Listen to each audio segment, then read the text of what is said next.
les amis, j'espère que vous avez la forme, j'espère que vous n'avez pas trop mal à la tête. On va parler chiffres dans cette vidéo. Je vais vous montrer combien ça coûte environ en impôts. Si par exemple, on va prendre un chiffre clé entre guillemets, on va prendre le chiffre d'1 million d'euros. Si demain vous avez une société qui fait 1 million d'euros de bénéfices, non de chiffre d'affaires, on va parler vraiment de bénéfices, combien il va vous rester dans votre poche? Et je vais prendre l'exemple d'une SAS ou d'une SASU, c'est la même chose. Personnellement, c'est le statut de ma société aujourd'hui, sachant que si vous avez un autre statut ou SARL, ça sera à peu près dans les mêmes chiffres, mais il y a quelques paramètres différents. Alors, c'est la deuxième vidéo que je fais un peu sur ce sujet. La première vidéo, elle s'affiche ici en haut à droite de la vidéo. Je t'expliquais pourquoi cette année, en 2017, je vais payer près de 77 000 euros d'impôts, les erreurs que j'ai fait par rapport aux différents statuts que j'ai ouverts. C'est une vidéo qui a été vue plus de 25 000 fois aujourd'hui. Si tu veux en savoir plus là-dessus, regarde cette vidéo. Comme je te le disais dans cette vidéo,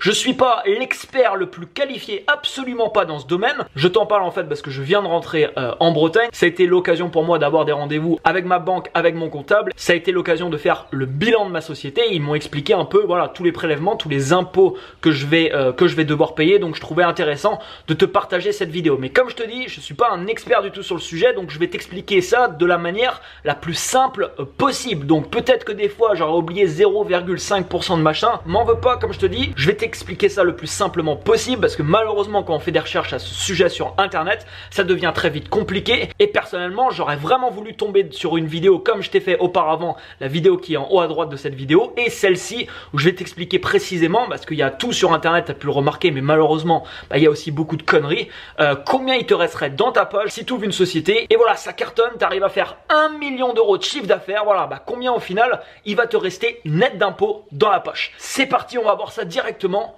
sur mon écran. Ok, vous êtes prêts? C'est parti. Donc vous réalisez 1 million d'euros, on parle bien les amis de bénéfices, ça veut dire pour réaliser 1 million d'euros de bénéfices, je sais pas, vous aurez peut-être généré 1 500 000 euros de chiffre d'affaires, 2 millions de chiffre d'affaires, 3 millions, 4, 5, 10 millions, ça dépend de ce que vous faites, ça dépend des coûts de votre société. Personnellement, j'ai pas beaucoup de frais moi dans ma société par rapport à l'activité que j'ai, mais ça va varier en fait en fonction des différentes activités. Donc, vous réalisez 1 million d'euros de bénéfices en SASU. Une SASU c'est quoi? Donc une SAS c'est une société à action simplifiée, une SASU c'est une société à action simplifiée unipersonnelle. Ça veut dire que vous êtes tout seul en fait dans votre société. Donc c'est mon cas, c'est pour ça qu'aujourd'hui j'ai une SASU. Il y a quelques avantages aujourd'hui, par exemple par rapport au statut un peu plus connu de la SARL. Donc combien reste-t-il? C'est ce qui nous intéresse. Combien il va rester dans votre poche? Alors, on va partir sur l'hypothèse que vous ne vous versez pas de salaire. C'est encore possible aujourd'hui en SASU, ça ne l'est pas forcément en SARL. Je ne vais pas rentrer dans les détails, ça va plus nous embrouiller qu'autre chose, mais pour faire simple dans cette vidéo, on part sur l'hypothèse que vous ne versez pas de salaire, parce qu'en société, je vous le rappelle, il y a la société, et si vous voulez un salaire tous les mois, c'est comme si vous êtes un peu salarié de votre entreprise, et votre entreprise, votre société va vous verser en fait un salaire tous les mois. Donc soit vous choisissez ça comme option pour récupérer, on va dire, de l'argent de votre société, ou soit à la fin de votre année comptable. Une année comptable, c'est quoi? C'est si vous ouvrez votre je sais pas, société par exemple au mois de février 2017, au mois de février 2018, c'est la fin de votre année comptable et à ce moment-là, vous allez pouvoir vous verser ce qu'on appelle des dividendes. Alors c'est pas l'un ou l'autre, vous pouvez bien entendu faire les deux. Et c'est ce que généralement les gens font, c'est-à-dire qu'ils se versent un salaire, parce que si vous vous versez pas de salaire, ce qu'il faut savoir aussi, c'est que vous n'allez pas cotiser pour la retraite. Alors personnellement, je m'en fous, parce que je vous l'ai déjà dit, je me construis ma propre retraite avec mes propres moyens et je ne vais pas attendre sur l'État quand j'aurai l'âge de partir en retraite pour me rémunérer. Donc, si vous ne vous versez pas de salaire, voilà, vous ne cotiserez pas à la retraite. Donc, généralement, les gens, ce qu'ils font, c'est qu'ils se versent un salaire, les personnes qui sont gérants d'une société. Et si à la fin de l'année, il leur reste pas mal de bénéfices, soit ils laissent ce bénéfice au sein de la société, soit ils se versent en fait de l'argent sous forme de dividendes. Donc, pour cet exemple, on part sur l'hypothèse, vous ne prenez pas de salaire parce que sinon, c'est des calculs qui sont différents. Vous vous versez des dividendes. Grosso modo, je dis bien grosso modo, ça, on se rapprochera au niveau des chiffres, mais ça sera pas la même chose. Alors, la première imposition qu'on va trouver, le premier impôt que vous devez payer, c'est l'impôt sur les sociétés. Alors vous pouvez, on part aussi sur l'hypothèse, vous êtes en impôt sur les sociétés, vous pouvez choisir, il me semble, l'IR, l'impôt sur les revenus, même quand vous êtes en SASU. Personnellement, je suis soumis à l'IS, à l'impôt sur les sociétés. J'étais soumis avant à l'IR et ça a été pour moi une grosse erreur. C'est dont je vous parlais d'ailleurs dans la vidéo que je vous citais tout à l'heure. Donc l'impôt sur les sociétés, je tourne cette vidéo pareil en 2017. quand vous la regarderez, si on est en 2018-2019, ça peut, les barèmes ont peut-être bougé. D'ailleurs, les barèmes actuels, ils viennent de changer, en fait, il n'y a pas si longtemps que ça. Donc ça, c'est les barèmes actuels. Il y en a 3, avant, il n'y en avait que 2, en fait. Il y avait que le 15% et le 33% un tiers. Et maintenant, il y a 3, il y a 15, 28 et 33,33%. Donc, jusqu'à 38 120 euros, vous payez 15% d'impôt sur les sociétés.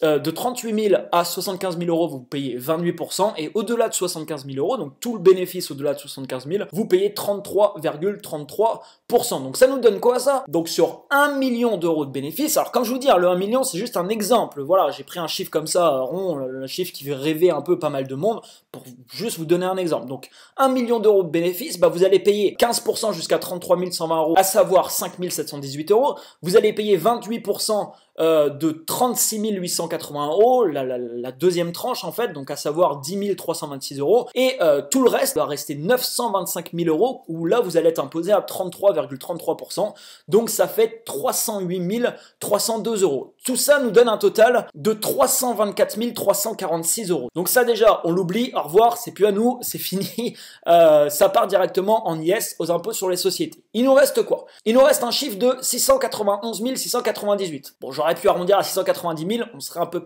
moins pris la tête, mais c'est pas grave.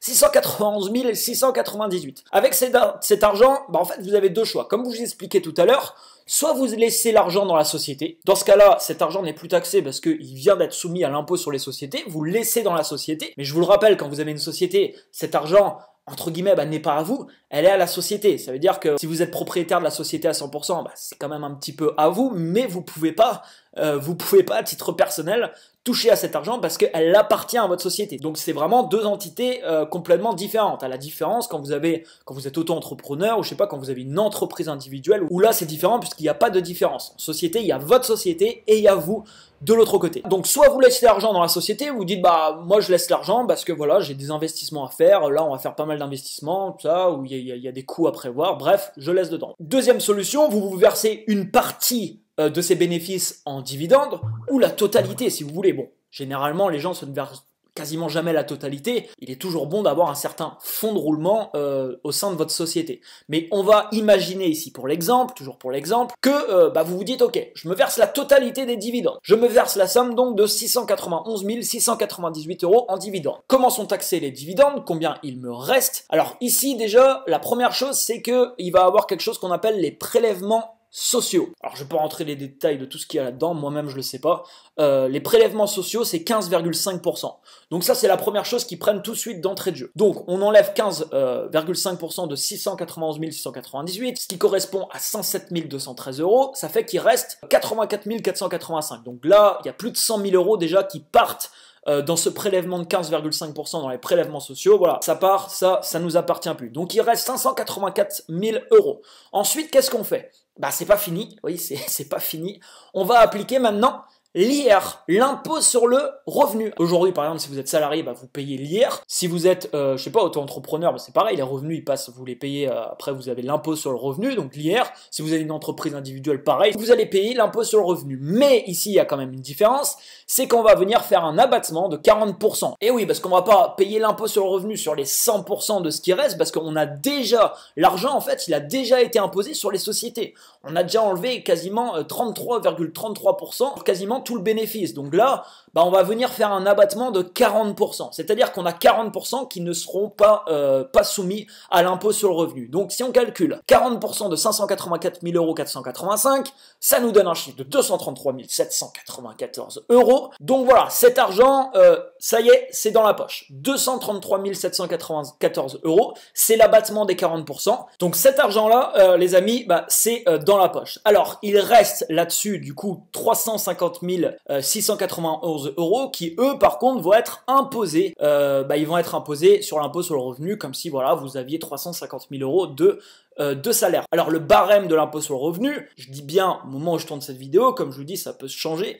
Vous avez une première tranche jusqu'à 9 000 euros, vous avez une deuxième tranche de 9 000 à 26 000 euros, une troisième tranche de 26 000 à 71 000 euros, une quatrième tranche de 71 000 à 152 et une cinquième tranche, tout ce qui est au-dessus de 152 260 euros, ça sera taxé à 45%. Donc là, je ne vais pas rentrer dans les détails de chaque tranche, combien ça coûte, etc. On va faire ça un peu plus rapidement. J'ai utilisé un simulateur en ligne. Vous pouvez trouver des simulateurs d'impôt sur le revenu qui vous calculent ça très facilement et très rapidement. Alors, j'ai pris dans l'exemple un exemple en tant que célibataire, parce que si vous êtes pacsé, si vous êtes marié, etc., ça change. C'est pas tout à fait la même chose. Donc là, dans l'exemple, j'ai pris un exemple en étant célibataire. Donc là, ça correspond à 141 000 euros d'impôt sur le revenu qu'il faudra également donner en IR. Donc ça fait qu'il nous reste 209 509 euros. Plus, vous vous rappelez de ce qu'on a parlé tout à l'heure, l'abattement des 40%, là où vous n'avez pas à payer d'IR dessus, à savoir 233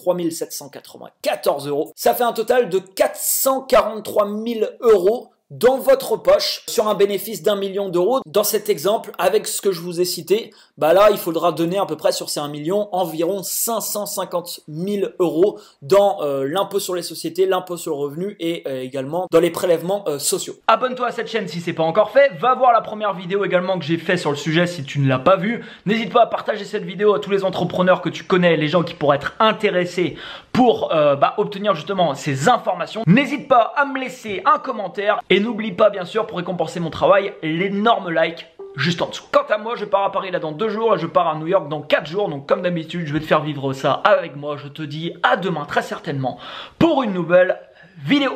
Ciao ciao.